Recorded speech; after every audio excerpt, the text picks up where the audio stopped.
பாஜகவின் பிரதம வேட்பாளர் மோடியின் தமிழக வருகைக்கு தான் இந்த எதிர்ப்புகளும் கண்டன ஆர்ப்பாட்டங்களும். இன்று மாலை திருச்சி பொதுக்கூட்டத்தில் பங்கேற்க வரும் நரேந்திர மோடிக்கு எதிர்ப்பு குரல்கள் கடந்த வாரம் முதலே தொடர்ந்த வண்ணம் உள்ளன. முற்போக்குவாதி பெரியார் பிறந்த மண்ணில் இந்துத்துவா கொள்கை கொண்ட நரேந்திர மோடியை நுழைய விட மாட்டோம் என்பது ஆர்ப்பாட்டக்காரர்களின் குரலாயிருந்தது.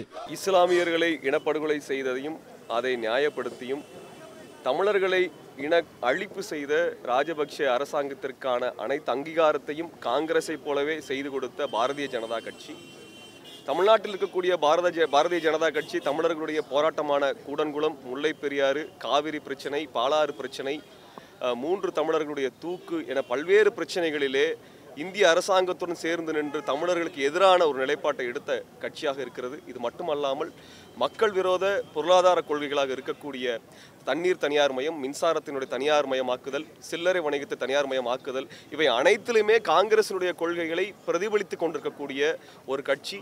குறிப்பாக சொல்ல போனால் வெளியுறவு கொள்கையிலே இலங்கையை பொறுத்த மட்டில் காங்கிரசினுடைய வெளியுறவு கொள்கை தான் பாரதிய ஜனதா கட்சியினுடைய வெளியுறவு கொள்கையாக அறிவித்திருக்கக்கூடிய ஒரு கட்சி. அதை நாங்கள் முற்றும் முழுதாக மறுக்கின்றோம். அந்த கட்சியை அதனுடைய பிரதம வேட்பாளராக இருக்கக்கூடிய ஒருவரை நாங்கள் ராஜபக்சவிடம் வேறுபடுத்தி பார்க்கவில்லை. இருவருமே சர்வதேச குற்றவியல் நீதிமன்றத்தில் நிறுத்தப்பட வேண்டும் என்ற கோரிக்கைகளை நாங்கள் தருணத்திலே முன்வைக்கின்றோம். நரேந்திர மோடியின் வருகை தமிழகத்தில் பாஜகவின் மறுமலர்ச்சிக்கு உதவும் என்று நம்பப்படும் நிலையில் நடத்தப்படும் ஆர்ப்பாட்டங்கள் மேலும் அதை பலவீனமாக்குமா என்ற கேள்வியை எழுப்பத்தான் செய்கிறது. சேக் பரீத், ரெட் பிக்ஸ் நியூஸ்.